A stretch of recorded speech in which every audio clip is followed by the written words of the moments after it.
Hannibal. You been watching as well? Oh yeah, I know. I caught up on everything a while ago because my brother's like, okay, we have to watch the show. I couldn't get over it. Like it's like watching a feature film every single week. It's so Yeah. beautifully like done. My friend Vincenzo directed like 2 episodes this season. He's doing 5 next season. He did the Oh, one. He did the one with the body and the horse. oh yeah. Oh god, that Yeah, was he's that pretty was rough. grim. My little friend Vincenzo is a sick and twisted puppy. Despite how obviously evil Hannibal is, I would still love to go to one of his dinner parties. Yeah, Yeah. they look delightful. Well, this is it. This is what I said. Was like I feel like I want to cook.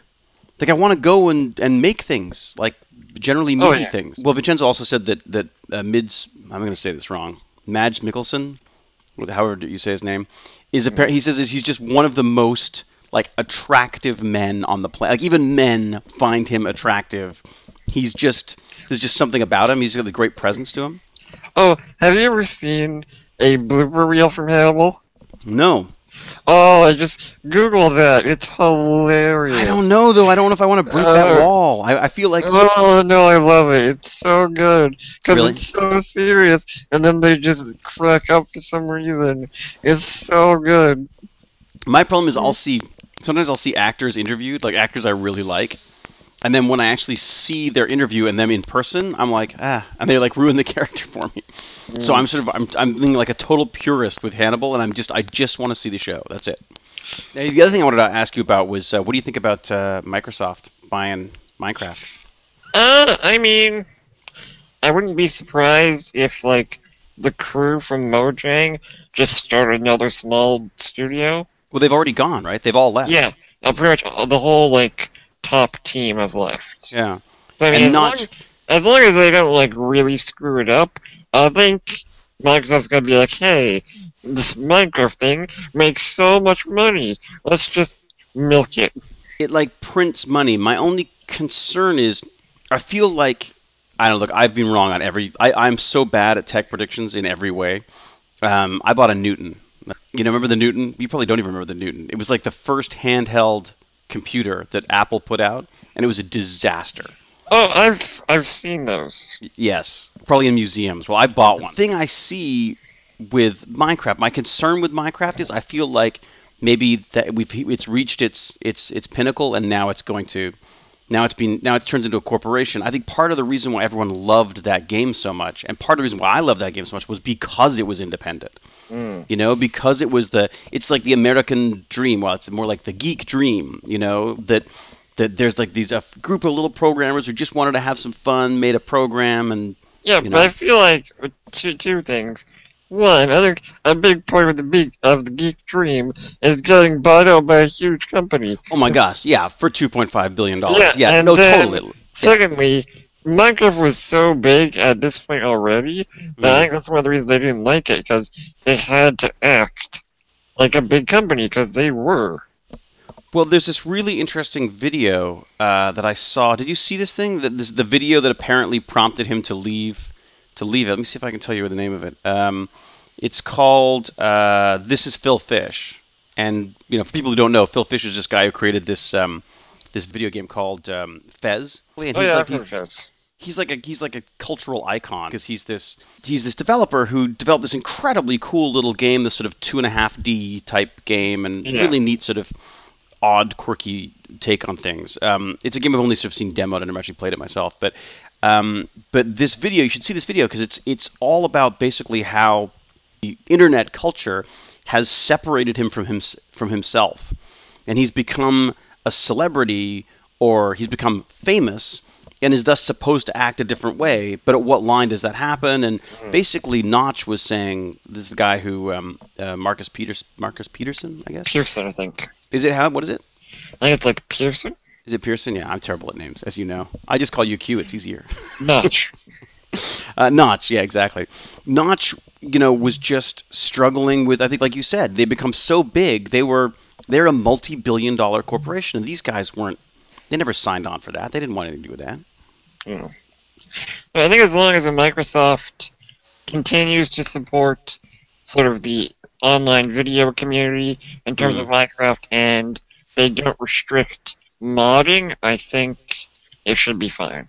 Yeah. I just worry about the modding side of stuff because, one of the beautiful aspects of Minecraft was all these amazing sort of different new mods that people have come and created because of Yeah. it. Yeah. But I look, it could also be a great thing. Microsoft can feasibly continue development, continue Yeah. Minecraft, support it, which would be amazing. My concern though is that the mods suddenly don't become. Are they just user-generated mods now, or are they like? How does it? I Yeah. guess they've got deep enough pockets that potentially they could. Although they're feeling probably a little light in the pockets right now, 2.5 billion. Yeah. Maybe they can support, maybe they can continue to nurture that, and maybe they'll make their money in all of this sort of ancillary stuff. Also, one thing they might do is they might. I think Mojang was already sort of working toward this, but don't quote me on that. But they were sort of trying to restrict people from charging to play on their servers. Huh. Because that was sort of a thing is that people would set up big multiplayer servers and then either charge or request a donation to continue running the server. Right. Which makes sense. But so I think Mojang was already sort of trying to shut that down so that they could be the main provider of servers. Right.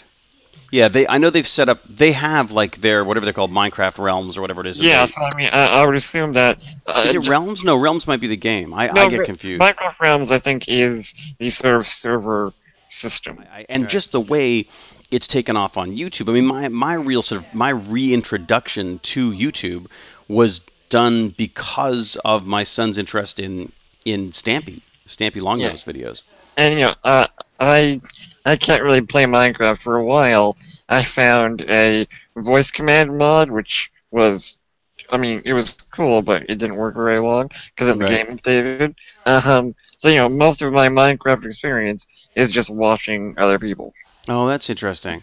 So you could do certain amount of voice command stuff, but you don't. There's not enough. You don't have enough dexterity to do. Basically, I can only do the mouse. And Minecraft is really a mouse and keyboard operation. Well, here's something. Microsoft, that's very interesting because Microsoft is going to have to fix that, right?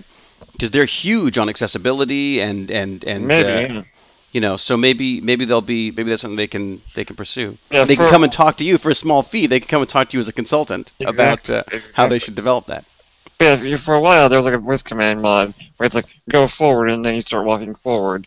And on the server I was playing with my friend, he had this giant custom tree. It was like massive, and so trying to navigate that with voice commands was just. I'm like, go forward, stuff.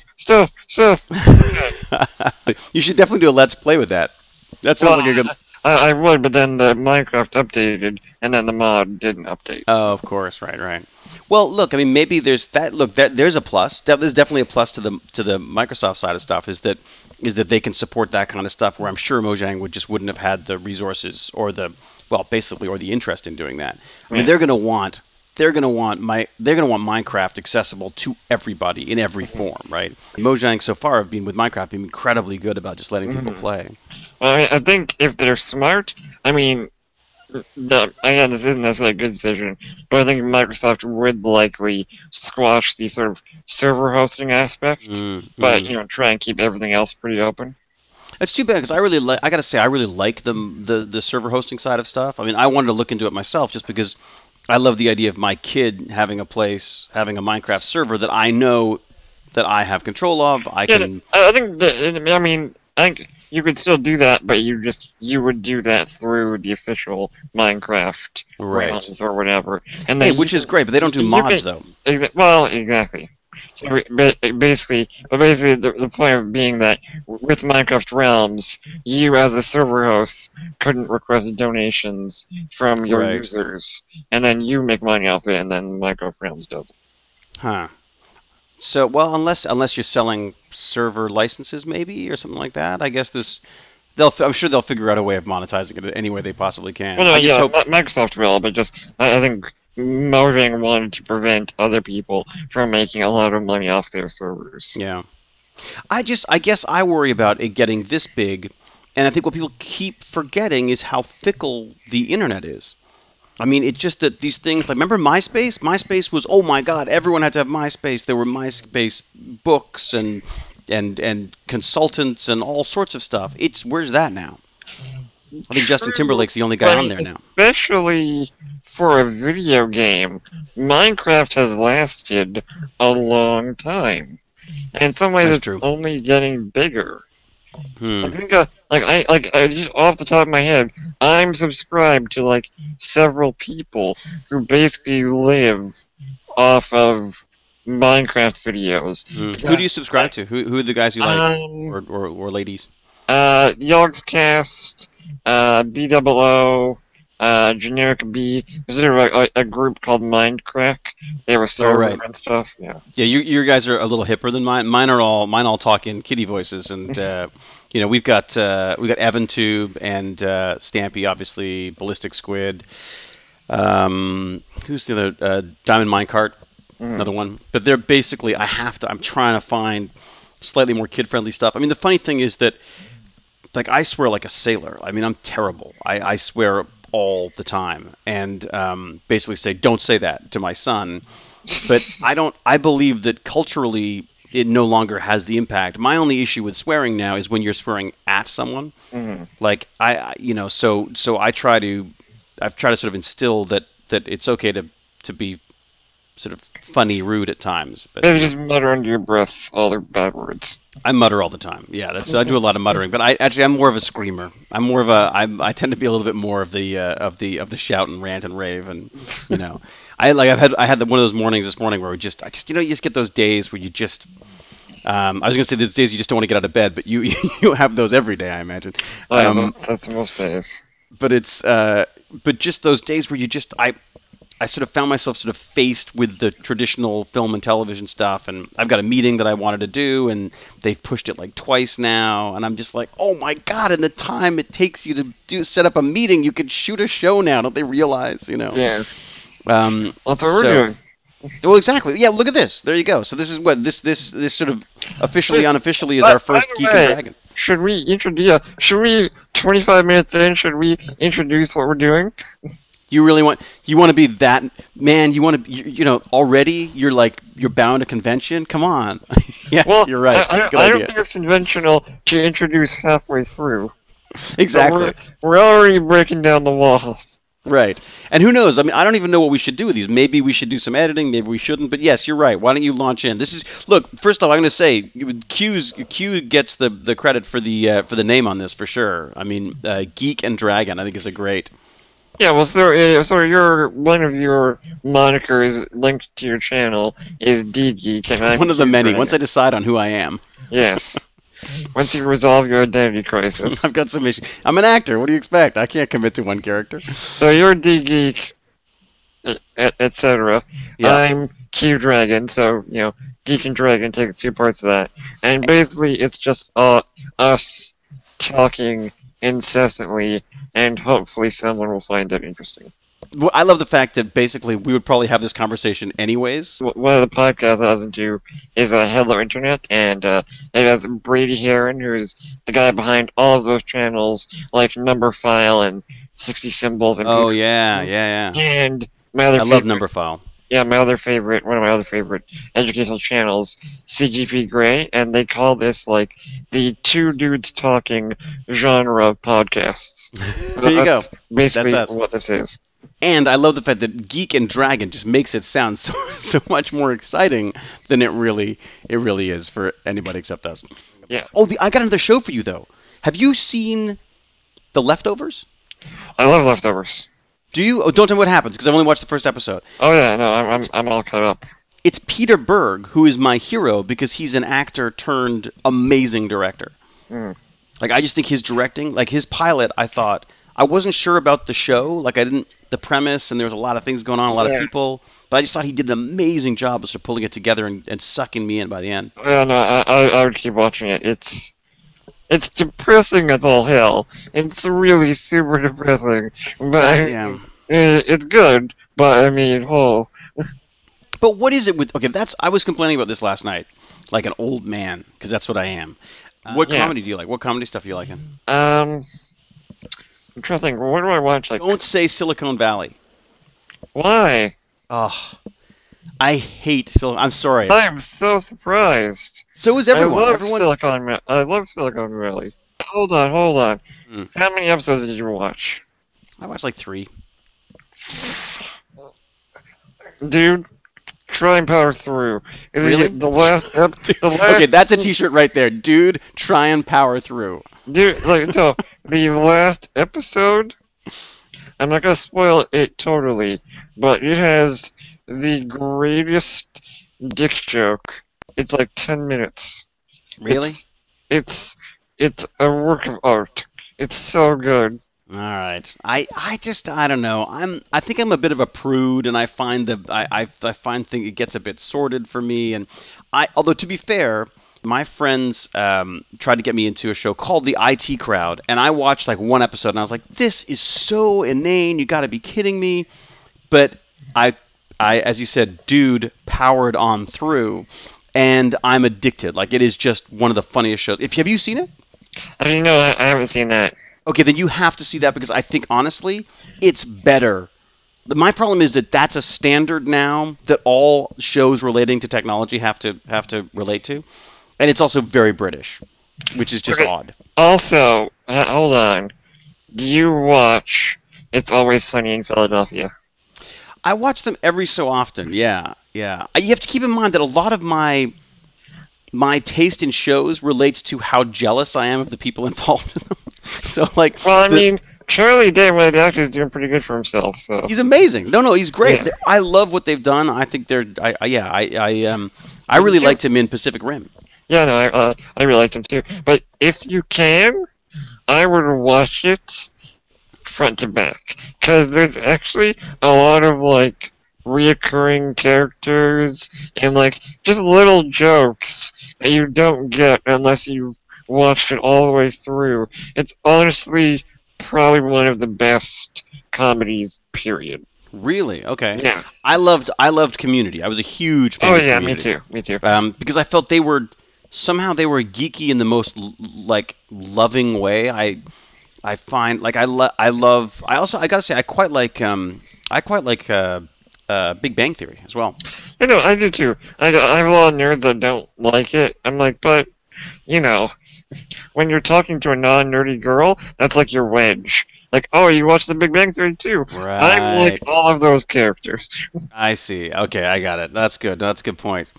I just think it's a well-written show. I think it's intelligent. I like that there are truly science jokes rather than jokes about science and people being interested Yeah. in science.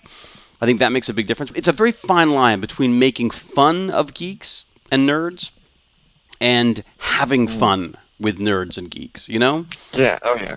When it's just like, oh, they're such nerds, I can't believe it. That stuff drives me crazy because I get sort of offended because I'm sort of like, no, that's not, that is television's perception of geeks. It's not what geeks are like. Yeah. Geeks are much nastier than you are Yeah. portraying. We're much worse. We are. We're nastier. We're meaner spirited, and we're also self-aware. You know what I mean? Like they seem to imply that like we don't know that we're like this. Like no, we're embracing this. Like this is what we do. We've embraced the darkness. That's it. There you go. We've embraced It's like they're Batman and we're Bane. Yes, exactly. Does that mean we have to talk? We have to talk in that You're voice. only adopted the darkness. When we were doing post on debug, we were doing like the conform, which is basically where they take all the elements of the film and they stick them all together, and it's like quality control and everything. We spent the entire time doing Bane Cat. Have you seen Bane? Have you seen that Bane Cat? No. Oh, you got to. It's this poor guy's cat. He's stuck the mask on this cat, and he just says things like, "Of course I knew. I was only a question of who would break first." And he's like, basically, this cat is torturing him. It's amazing. I'm not doing it justice at all with my hand over my mouth. Oh, speaking of comedies, have you ever seen the show Louis? Oh my God, Louis is my favorite. Louis C.K. he's a god. But his show? Yeah. Oh my god. Yeah, Did you watch last season? I have seen some of last season, but not the whole. Because there's like 3-episode vignettes that are like all themed. Oh Yeah. god, it's. I have to catch up. There's this amazing situation where one of the guys gets a show. Remember that? Do you see that one? Oh yeah. He was with Pamela, the female character. Yeah, yeah, And Mark Maron got a show. yeah. Yeah. Oh yeah. I love that. And I just loved his response. That was just like, like it was so obvious that he wasn't happy at all for him. Yeah. And as an actor and as a writer and as a director, there's this part of you that you really want to be happy for other people, but you're just not. There's that horrible quote that I keep saying, which is, "It's not enough to succeed; others must fail." Trying very hard in my, as I go along to try to change that to I want other people to succeed, because other people. The weird thing about like YouTube is hard to get your head around YouTube because other people's success in the same realm helps you. You know what I mean? So there's that weird combination of like jealousy and also happiness for other people in this realm in a way that doesn't work. Like I think there was a great point that was made by one of the guys at Cannes during the TV festival where they were saying like unlike television, we're not competing for slots. Right? We're not competing for that 7 to 8 slot on TV, or we're not. There's an infinite amount of slots. Exactly. As can be attested to the fact that we're doing this now. Yeah. I mean, look at epic rap battles. They're now a Disney franchise, basically. Well, seriously, that's I mean, they're owned by Disney now, right? I mean, isn't that something like that? You ever watch those guys? Yeah, I do like ERB. I like them. See, you got the hip terms for it too. ERB, nice. See, I didn't even know you could call it that. I have to go. Well, that's what the channel's called now. It's called ERB. Yeah, when they move to their own channel, it's youtube.com/ERB. That's the other thing I'm finding interesting. A lot of these YouTubers, they start on YouTube, they develop their sort of brand or their IP, as they would call it in the industry, their intellectual properties, and then they don't bail on YouTube, but they then create their own sort of online portal. So I guess they're covering their bases. Like basically, once you get to a certain size, I think it just makes sense to have your own space. Well, yes. I'm tempted to do that myself too. I mean, we have dGEEK. I'm trying to figure out what to do with dGEEK, right? Because we were talking about the various different names. I set up dGEEK. Basically, I just wanted a place where people could talk about the things I was interested in without just talking about me. Yeah. Because that's my prime interest, of course, is myself. There's just nothing duller to me than those sort of fan sites that are just about, oh, he had watermelon last night, and we had watermelon last night. That's the only thing I could think of. Do you have websites of your own as well as the YouTube stuff? Yeah, I do not have my own website yet. What would you do with a website if you were going to do one? Well, basically, besides your entrepreneurial stuff, which if the entrepreneurial is sort of a separate thing, basically, if like half of the projects I'm working on come to fruition, I'm just going to need a centralized site to link to all of them. Yes, that's... For a while, I did have a website, and it's like linked to all my various things, but then I didn't need it, because most of the projects fell through. So, if people ask me, what do you do? I'm like, okay, pick from this list. My wife is very keen for me to. She says, "Then you've proved that you don't need an agent. That's very good. Now get an agent again. Go get some work." Why does it say my next meeting starts in 5 minutes? How organized is Google Hangout that it can tell me that? We got a contractor coming to look at the house. Oh, cool. How to spend money? Yeah, I have this great idea though. Get this. This will be fan cave stuff, but. We have the door that leads to my section of the basement. Yeah. I haven't actually done a walkthrough of that for anybody yet, but in fact I should do this. But I want to put a bookcase in front of it on wheels, so that we can have like So the door will open. Yeah. And also the other great idea I thought that I haven't run past my wife yet. She may not be so thrilled about this. Is to build the outer doors of the TARDIS around the door of the bathroom. So it just looks like there's a TARDIS there, and then you open the doors, and it's bigger on the inside, and it has the bathroom in there. That's my nerdy plan. That's the dream. That's the dream. It's important to dream big, Q. It's very important. That's the most sarcastic. Yes, that's the dream. Oh dear. That's where it's I've gone from the dream of having your own television series to just having a TARDIS bathroom. All right. Well, look, it's 1 o'clock. I should go because we've got a contractor showing up, and I should eat something. Otherwise, I will be really grumpy and kick him out of the house. Oh, what about the name for this pilot? What would you call this one? We got to come up with a name for that. That's the dream. That's that's the dream with a question mark. Yeah. I think that's the thing. That's the dream. Huh. Now, how are we going to end this thing? Well, I think we just did. It just cuts. we just did. That's it. That's it. And we'll end it on that. Yeah. That's the dream. All right. Thank you. See you later. See ya. Cheers. Bye.